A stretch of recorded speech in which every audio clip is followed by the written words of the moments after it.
અને સમાચારો પર નજર કરીએ તો આણંદની અમૂલ ડેરી નિયામક મંડળની ચૂંટણીનો ધમધમાટ શરૂ થયો છે। આગામી 10 સપ્ટેમ્બરે નિયામક મંડળની ચૂંટણી યોજાશે। 12 બેઠક પર ભાજપે પોતાના ઉમેદવાર જાહેર કર્યા છે।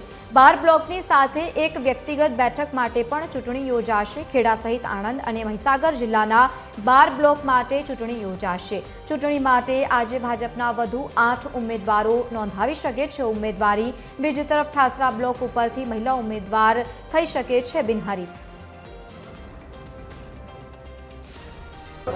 13 सीटમાં જે પ્રકારે ભારતીય જનતા પાર્ટીના કાર્યકર્તાઓમાં ઉત્સાહ છે, અમારું આખું ભારતીય જનતા પાર્ટીના સૌ ચૂંટાયેલા જનપ્રતિનિધિઓ, સંગઠનના સૌ હોદ્દેદારો એક અવાજે અમારા તમામ 13 ઉમેદવારોને જીતાડવા માટેની જ્યારે એમણે નક્કી કર્યું છે, ત્યારે અમે ચોક્કસ 13 સીટ ઉપર ભારતીય જનતા પાર્ટીના મેન્ડેટવાળા ઉમેદવારો જીતશે એવો મને વિશ્વાસ છે।